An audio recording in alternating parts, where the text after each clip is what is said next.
Mga kapatid, ang mabuting balita ng Panginoon. Pinupuri ka namin, Panginoong Heso Kristo.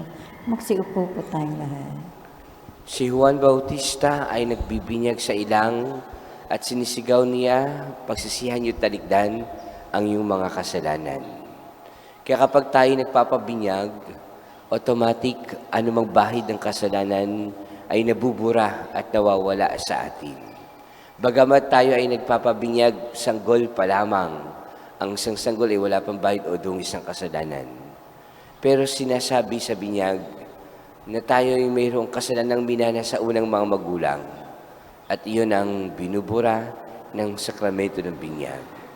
At bagamat mayroon ding adult baptism na kung saan yung malalaki na o minsan bago pa nga ikasal ay hindi pa nabibinyagan, ay automatic lahat ng kasalanan ay nabubura at nawawala. Tunay nga na sa sakramento na binyag, ipinapaalala sa atin na ito'y pagkakataon para magsisi sa kasalanan, para tayo hugasan sa kasalanan, linisin sa kasalanan, at makapagsimula muli ng panibagong buhay. Panibagong muka ng ating pagkatao.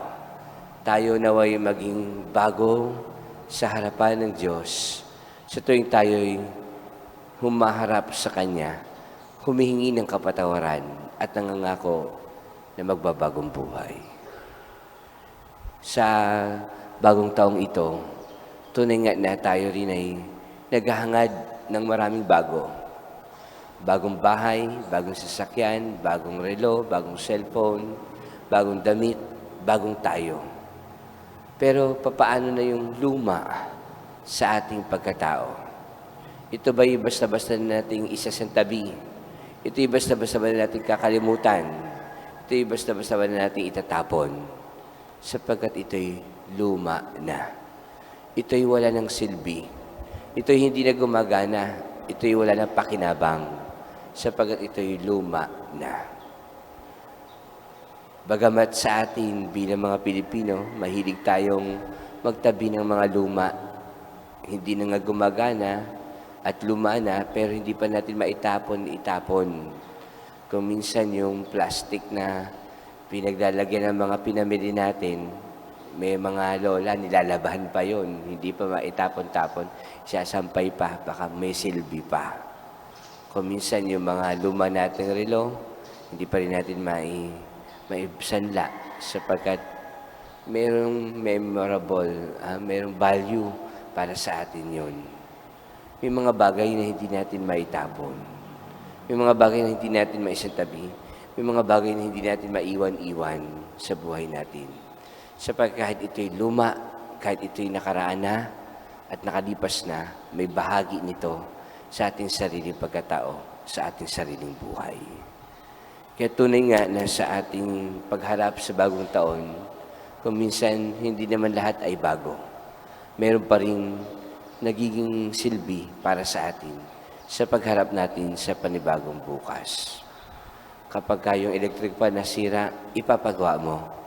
Pag yung washing machine nasira, ipapagawa mo. May mga bagay na po pwede pang gamitin. May mga bagay na mayroong silbi pa rin. May mga bagay na kahit ilang beses mo gamitin, ay naririyan pa rin.